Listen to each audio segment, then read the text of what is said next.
योऽन्तः प्रविश्य मम वाचमिमां प्रसुप्तां संजयातखिलशक्तिधरा स्वधाम्ना अन्यास्य हस्तचरणश्रवणत्वगादीन् प्राणान् नमो भगवते पुरुषाय तुभ्यम् वन्दे बोधमयं नित्यं गुरुं शङ्कररूपिणं यमाश्रितो ये वक्रोऽपि चन्द्राः सर्वत्र वन्दते। श्री रामचरितमानस के अनुसार शरीर 5 तत्वों से मिलकर बना है और शरीर में शक्ति इन तत्वों से अर्थात भोजन से नहीं आती।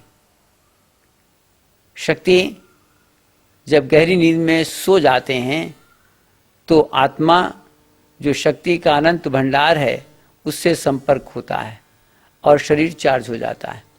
शिव जी कहते हैं कि व्यापक एक ब्रह्म अविनाशी, एक ब्रह्म सब में व्याप्त। वेद कहता है ईशावास्मिदं सर्वम, सब में एक सत्ता है। कुरान कहती है ला इलाहा इल्लल्लाह, सब में एक अल्लाह। बाइबल कहती है गॉड इज ओमनी प्रेजेंट, सर्वव्यापक, सब में। तो वो जो सब में है, शिव का ये मानना है कि वो कैसा है, सत्व चेतन घन आनंद राशि, वो शक्ति आनंद ज्ञान का भंडार है। और वो भगवान कहाँ है, आसु प्रभु हृदय अछते अविकारी, वो भगवान अंदर भी है, विकार रहित। वो जो अंदर भगवान है उसके विषय में शिव जी एक जगह कहते हैं कि ईश्वर अंश जीव अविनाशी चेतन अमल सहज सुख राशि, वो अंदर है और ईश्वर का अंश है। और एक जगह कहते हैं कि असु प्रभु हृदय अछते अविकारी, वो अंदर निवास करता है। जो सर्वव्यापक भगवान है वो अंदर निवास करता है। पहली जगह उन्होंने कहा कि आत्मा परमात्मा का अंश है और अब कहते हैं कि अंदर परमात्मा ही बैठा हुआ है। तो चाहे तो आप कह दें अंश अंशी है और चाहे कह दें परमात्मा ही है, दोनों में कोई अंतर नहीं है। बहरहाल मैं मानस का विद्यार्थी हूँ, मैं मानस के अनुसार आपको बता रहा हूँ कि ये जो आत्मा है ये उस परमात्मा का एक अंश है। या यूं कह दें कि परमात्मा ही अंदर बैठा हुआ है। आसु प्रभु हृदय अछते अविकारी, तो ये जो अंदर आत्मा है इसके अंदर 5 चीजें। स्वास्थ्य परमात्मा में है, आत्मा में है। शक्ति अंदर है, आत्मा में है। आनंद अंदर है, आत्मा में है। ज्ञान अंदर है, आत्मा में है। और प्रेम अंदर है, आत्मा में है। मैं आज आपको बता रहा हूं कि ये जो शक्ति और स्वास्थ्य आत्मा में है, ये कैसे शक्ति आती है और कैसे कैसे शक्ति का खर्चा होता है। और यदि ये बात आपको समझ में आ जाए तो जो शक्ति के एक्सपेंडिचर्स हो रहे हैं विभिन्न विभिन्न मदों पर, उनको आप कम करने की प्लानिंग बनाएं ताकि आप उससे ज्यादा और श्रम काम कर सकें। तो वो जो अंदर शक्ति है इसका नाम जीवनी शक्ति, वाइटल पावर। ये गहरी नींद में चार्ज होता है शरीर। आत्मा शक्ति का भंडार है और गहरी नींद में जब हम सो जाते हैं तो शरीर चार्ज होता है। यही शक्ति जब हम ध्यान में जाते हैं तब प्राप्त होती। ध्यान में भी मेरा और मैं हटता है, अर्थात जब भी मेरा और मैं हटेगा, चाहे वो ध्यान से हो, मेडिटेशन, स्टॉपेज ऑफ माइंड, और या डीप स्लीप से हो, गहरी नींद में, दोनों में शरीर चार्ज होने लग जाता है। ये इलेक्ट्रिक स्टोरेज बैटरी है, अंदर है। ये जो शरीर चार्ज हुआ, एनर्जी आई, इसलिए सुबह सोकर उठे जब आप तो शरीर तरोताजा है, एनर्जी लेवल बढ़ा हुआ है। रात को जब आप सोने गए थे तो एनर्जी बिल्कुल डाउन थी। जो दिन भर कार्य करने की आपको शक्ति प्राप्त हुई है, ये रात को सोते सोते आई है, ये डाइनिंग टेबल से नहीं आई। शक्ति का जो खर्चा है वो मानस के अनुसार 5 स्तरों पर हो रहा है। सबसे अधिक खर्चा सहस्त्रार में अहम के स्तर पर होता है, आपके मोह के कारण। इससे अंधकार, और जैसे किसी के मरने पर जब आपको दुख लगता है, आपने तमाम केसेस ऐसे देखे होंगे कि बच्चे की मौत सुनकर माँ का हार्ट फेल हो गया, एनर्जी एग्जॉस्ट हो गई। इसको कहते हैं वियोग का दुख। Because of lack of spiritual enlightenment. आध्यात्मिक प्रकाश की कमी है, विकास की कमी है, इसलिए अपने किसी के मरने पर वो दुखी होता है। ये मोह का कारण है। ऐसे ही जो बुद्धि में खर्चा हो रहा है एनर्जी का, ये ऊपर से कुछ कम है, लेकिन इसमें खर्चा अहंकार के कारण, क्रोध, अपमान में जलन महसूस करना, भय लगना, इसमें जो एनर्जी का खर्चा हो रहा है ये, और भी सहस्त्रार में जो खर्चा हो रहा है उससे कुछ कम है, लेकिन इसमें भी काफी खर्चा हो रहा है। ऐसे ही उससे कम एनर्जी का खर्चा मन के स्तर पर है, जहां पर आपकी इच्छाएं और आसक्तियां पड़ी।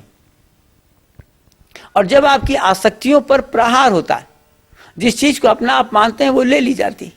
आपके मकान में आग लग गई, आप मंत्री बनने जा रहे थे और इलेक्शन में हार गए। आप सोचते थे ये वस्तु तो मेरी है, और वो वस्तु आपके हाथ से छूट गई। आपके बिजनेस में 4 लाख का घाटा हो गया, आप समझते थे 10 लाख का फायदा हो जाएगा। देखो क्या मुसीबत हो गई, हार्ट अटैक होने लग गए। तो ये मन के स्तर पर आपकी वाइटल पावर, जीवनी शक्ति का खर्चा हो रहा है, जिसके मूल में आपकी आसक्तियां और इच्छाएं। इससे मानसिक तनाव भी आ रहा है। जो भी जीवन में विषमताएं आ रही हैं और उसका प्रभाव मन पर पड़ रहा है, मन में तनाव आ रहे हैं, उससे एनर्जी का अधिक खर्चा हो रहा है, इसलिए आपको थकावट पड़ रही है। उससे कम एनर्जी का खर्चा सेंसस पर होता है, जैसे आंख देखती है, कान सुनता है, हाथ पांव चलते हैं, इसमें एनर्जी का खर्चा है। और वो आर्गन्स अंदर के भी हैं और बाहर के भी हैं, जैसे हार्ट बीट कर रहा है, लंग्स पंप कर रहे हैं, किडनी फिल्टर कर रही है, इसमें एनर्जी का खर्चा हो रहा है। और उससे कम एनर्जी का खर्चा फिजियोलॉजिकल होता है, खाने के हजम होने में, डाइजेशन, एसिमिलेशन और एक्सक्रीशन। खाने के हजम होना, खाने के रसों का शोषण होना छोटी आंत में, और फिर कोलन के माध्यम से, रेक्टन के माध्यम से उसके एक्सक्रीटा को निकाल देना। तो इन तीनों जगह एनर्जी का एक्सपेंडिचर हो रहा है। और सबसे कम एनर्जी का एक्सपेंडिचर होता है शारीरिक श्रम में। मैं फिर से रिपीट करता हूं, सबसे कम एनर्जी का खर्चा होता है शारीरिक श्रम में, उससे अधिक होता है भोजन के हजम होने में, शोषण में, निष्कासन में, उससे अधिक होता है ऐन्द्रिक सुखों में, विषयों के संपर्क में इंद्रियां आती हैं, उससे अधिक होता है मन के स्तर पर, जब मन में इच्छा और आसक्तियां होती हैं जिससे तनाव आते हैं, उसमें एनर्जी एग्जॉस्ट होती है। उससे अधिक एनर्जी का खर्चा होता है अहम मैं के स्तर पर, बुद्धि के स्तर पर, जहां आपका अहंकार निवास करता है। मैं, ईगो, आपको बड़ा बुरा लगता है, आपकी इच्छा के अनुसार नहीं होता तो बड़ा बुरा लगता है, कहते हैं अपमानित कर दिया, सबके सामने कर दिया। फिर भय लगता है, हाय क्या होगा, हाय क्या होगा, इसमें एनर्जी का खर्चा होता है। और सबसे अधिक एनर्जी का खर्चा होता है आपके मोह के कारण, जिसको आप बहुत चाहते हैं उससे वियोग हो जाए और परमानेंट वियोग हो जाए, जिसने दिया था वही ले गया। अब तो आप देखें कितना दुखी होने लग जाते हैं। तो इस तरीके से यदि आप चाहते हैं कि जो एनर्जी आपको गहरी नींद अथवा ध्यान के माध्यम से प्राप्त हुई है, वो एनर्जी काफी बनी रहे और बुढ़ापे तक आपको जवानी बनी रहे, तो आपको एनर्जी के जो एक्सपेंसेस हो रहे हैं और हेड्स में और माध्यम से, इनको आप कम करें। तब कम करने का मार्ग मानस में दिया गया है। मन को बदला जाए और बुद्धि को बदला जाए और आपके अहम को बदला जाए। मन को बदलने की टेक्निक मानस में वितरण की साधना बताई गई। जो भी आपके पास आया है उससे आपको निस्वार्थ प्रभु की सेवा करनी। और हम लोग का मानना है कि 1/10 अपनी इनकम से प्रभु की सेवा हेतु निकालना ही चाहिए, प्रायोरिटी के अनुसार, प्राथमिकता के अनुसार। पहले प्रभु का, बाद में अपना। निस्वार्थता, अनसेल्फिशनेस, अगर ये जीवन में आएगी तो अंदर का आनंद प्रकट होगा, इच्छाओं का उदय ही कम होगा, और फिर यदि वस्तु प्राप्त हुई तो आसक्ति भी कम होती चली जाएगी। अर्थात वस्तु की अप्राप्ति पर उतना मन पर प्रभाव नहीं पड़ता जितना पहले पड़ता था। ऐसे बुद्धि के स्तर पर जो साधना है अहंकार को कम करने की, जिसके कारण आपको भय और अपमान लगता है, जिसके ऊपर एनर्जी बहुत खर्च हो रही है, उसको कम करने का तरीका मेडिटेशन है, ध्यान है। Be still and know that I am God. चुप रहो और चुप होके बैठो कि राज खामोशी में। जितना ईगो गिरेगा उतना आपका अहंकार और भय कम होता चला जाएगा, उतना एनर्जी का खर्चा भी कम होगा। और सबसे ज्यादा जो एनर्जी का खर्चा वियोग के दुखों पर हो रहा है, सहस्त्रार में अहम के स्तर पर, वो कम होगा जब प्रभु को छोड़कर कोई अपना नहीं। जैसे मीरा कहती थी कि जाके सिर मोर मुकुट मेरो पति सोई, मेरे तो गिरधर गोपाल दूसरो न कोई। उसके पति थे, लेकिन फिर भी समर्पण जो था वो प्रभु, एक प्रभु को था, बस केवल प्रभु आप ही मेरे हैं। जैसे भगवान कृष्ण ने गीता में कहा, सर्वधर्मान परित्यज्य माम एकम शरणम व्रज। ये है शरणागति तत्व, जहाँ पर गुरु के चरणों में गोया उसको समर्पण का भाव आता है और धीरे धीरे वो गुरु और भगवान में फर्क भी समाप्त हो जाता है। एनीवे, वहाँ पर वियोग का दुख समाप्त हो जाता है। मुख्य बात तो ये है, कोई अपना है नहीं, ये दुनिया दिल लगाने के काबिल नहीं, इश्क करना ही नादा, अगर तुझे मंजूर है इश्क कर उस नूर का जिस नूर का तू नूर है। ममई वांशो जीव लोके जीव भूता सनातना। ईश्वर अंश जीव अविनाशी, ये ईश्वर का अंश है। आपने जैसे कुम्हार होता है, वो मिट्टी के हाथी घोड़े बनाता है, तो जो बेवकूफ़ बच्चा होता है वो रोता है, मेरा हाथी टूट गया, मेरा घोड़ा फूट गया। लेकिन कुम्हार जानता है ये हाथी घोड़ा नहीं है, मिट्टी का हाथी है, मिट्टी का घोड़ा है तो मिट्टी है। ऐसे ही जो प्रकाशवान है वो वियोग के दुखों से दुखी नहीं होता। तो अगर आपके जीवन में ये समन्वित साधना चल सके, जिसको हम कहते हैं होलिस्टिक डेवलपमेंट, इससे प्राप्त होगा। इंटीग्रेटेड ये साधना है, शरीर मन बुद्धि की ये साधना है। इसको तप, सेवा और सुमरण के नाम से कहा गया है। इसमें आपकी वाइटल पावर जागृत हो जाएगी और आपके शरीर में अखंड स्वास्थ्य और अखंड शक्ति की प्राप्ति होगी। हाँ, एक बात है कि इसमें जो शक्ति है शरीर में, वो अम्ल के द्वारा ढकी हुई है। तो अम्लीय भोजन कम करना है। जैसे चाय में सबसे अधिक तेजाब है, और मैं तो ये कहता हूँ कि डॉक्टर हेग ने कोट किया है, एमडी डॉक्टर है अमेरिका का, if I am asked to prepare the list of poisonous items of world I shall keep the tea at top. अगर मुझे जहरीले खाद्य पदार्थों की सूची बनाने को कहा जाए तो मैं चाय को नंबर 1 पे रखूंगा।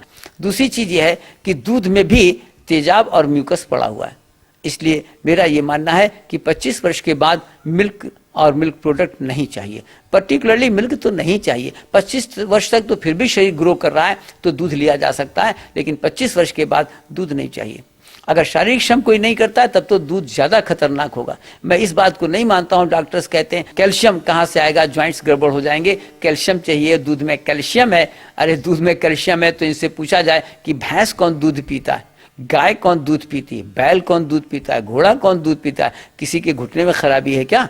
और दूध पीने वाले के घुटने न खराब हो, ये तो संभव ही नहीं है। इसलिए बहरहाल हमारा ये मानना है कि दूध नहीं चाहिए। प्रभु श्री राम ने 14 वर्ष दूध नहीं पिया, और मैं जानता हूं कि अगर दूध को ही आप रोक देंगे तो देखेंगे कि आपके घुटने में काफी अच्छा होने लग जाएगा, जिन जिनके घुटने खराब हैं।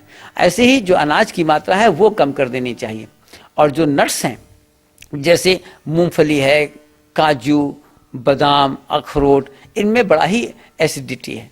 अल्कलाइन जो नट्स हैं उनमें जैसे खजूर है, नारियल, मुनक्का, किशमिश आदि आदि, ये आपको लेने चाहिए। ऐसी सब्जियों का सूप ये बढ़ाना चाहिए, ऐसे फ्रूट जूसेस ये बढ़ाने चाहिए। इनमें एल्कलिनिटी है और बॉडी में ज़्यादा एल्कलिनिटी चाहिए, एसिडिटी लेवल बहुत कम चाहिए। इसलिए और जितना आप फ्राई करते हैं, जितना मसाले डालते हैं, उतनी एसिडिटी और बढ़ जाती है। तब हमारा आइडियल डाइटरी सिस्टम है ये 5 उंगलियों का, सुबह से दोपहर तक कुछ नहीं, दोपहर में पत्ती फल, वायु और अग्नि तत्व, रात में सब्जी ज़्यादा, अनाज कम। ये जल तत्व है और ये पृथ्वी तत्व है। और कभी कभी अनाज को रोक देना। तब हम उपवास की साधना गाइड करते हैं, सप्ताह में कम से कम 1 दिन अनाज नहीं लेना, और महीने में 3-4 दिन के लिए एक कोई कंटिन्यूअसली फास्टिंग कर लेना। 6 महीने पर नवरात्र में 9 दिन जो पीरियड आता है, उन 8-9 दिनों में उपवास करना है। और मेडिटेशन की साधना हम प्रिस्क्राइब करते हैं, दिन में 3-4 बार ध्यान में बैठना 20-20 मिनट के लिए, जो भी प्रोसेस आप समझें। ऐसे ही वितरण की साधना है, जो भी आपने कमाया है वो आपका अकेले नहीं है, वो प्रभु का है, विवेक प्रभु का दिया है और ये शक्ति प्रभु की दी। इसलिए जो भी आया है, unshared enjoyment is a sin.